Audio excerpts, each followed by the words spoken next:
ये श्रीमद् भागवत पुराण भगवत रूप है।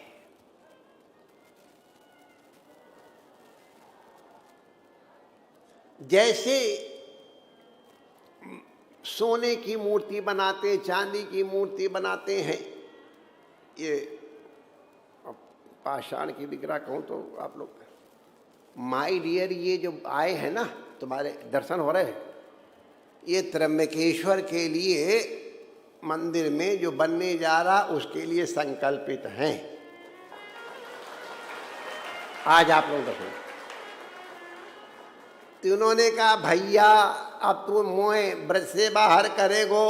अरे मैंने कहा जहां तुम लोग वहीं ब्रज हो जाएगा, क्या बातें करो ना। कछु दिना तो एक तो ब्रज की झांकी दिला दे। तो ये ब्रज की झांकी करने के लिए आके बैठे हैं इस कथा में, और आपको उनकी झांकी के दर्शन मिल रहे हैं।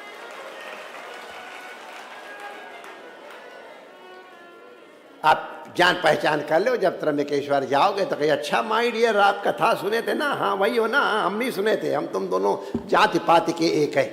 तुम भी कथा के श्रोता थे और हम भी थे। तो इसके विग्रह भी है, मिट्टी का विग्रह भी है। अरे गोबर के भी विग्रह होते। हमारे गोबर की गौरी बैठी है, आज पूजा में दिखाया आपको आचार्य ने। गोबर के गणेश, भले गोबर हो लेकिन में गणेशत्व तो है, गणेश जी हैं। तो ये उनका प्रतीक है। हम लोग प्रतीक उपासक हैं। उसमें आकार होना बहुत आवश्यक नहीं है, अनुभूति होना आवश्यक है। तो जैसे वो धातु के, मृणमय, मिट्टी के, गोबर के, कागज के और न जाने काहे के भगवान के विग्रह होते हैं, उसी तरह ये श्रीमद् भागवत ये भगवान का वांग्मय विग्रह है। वांग्मय माने शब्दों से बन करके ये विग्रह बना है। उद्धव ने कहा भगवान आप जा रहे हो, ये कलयुग आकर के हमको सताएगा, हमारी रक्षा कैसे होगी। अब भगवान की ये संतों की भी वीकनेस है और ठाकुर जी की भी कमजोरी है। बस कोई शरण में आया और 7 खून माफ। बड़ा बताओ, ऐसे ऐसे दंड दिए, जाओ तुम राक्षस बन जाओगे। माफी मांगी, अच्छा कोई चिंता न करो, जाओ कृष्ण जी तुम्हारा उद्धार करेंगे, ले। और दंड दिया उसको कि उसको पुरस्कृत किया। पुरस्कृत क्या किया? कृतार्थ किया। कृष्ण के दर्शन तुमको मिलेंगे, जाओ पेड़ बन के खड़े हो जाओ, जा करके कृष्ण तुम्हारा उद्धार करेंगे। घोड़ा बन जाओ, बगुला बन जाओ। श्राप दिया और भगवान उद्धार करेंगे। अब उसको वो उनका जो कोप भी है वो भी प्रसादाय, कृपा के लिए होता है। तो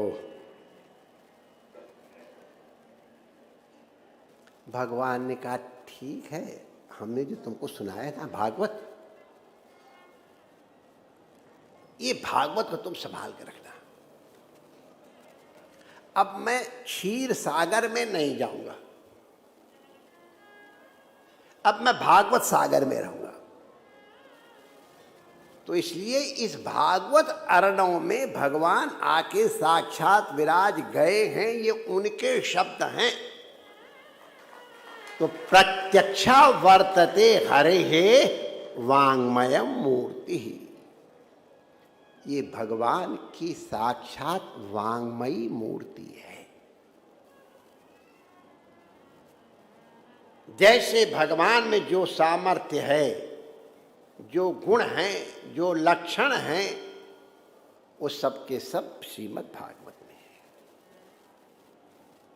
इसके सेवन का, श्रवण का, दर्शन का, स्पर्शन का अपूर्व। और एक चीज आप लोगों को और बता दूं, ये जो श्रीमद् भागवत आपके सामने दर्शन हो रहे हैं, दृष्ट हैं, भगवान भोलेनाथ ने इस अमर कथा को अपने अंतःकरण में रखा था। श्रीमद् भागवत के, रामायण के आदि प्रवक्ता श्री भोलेनाथ है। कृपा करके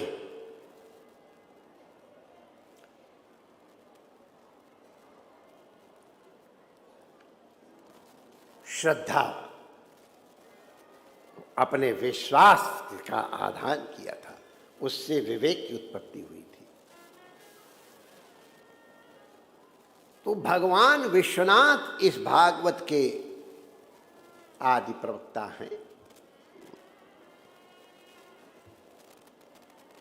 वैसे तो भगवान ही हैं साक्षात। तेने ब्रह्म हृदय आदि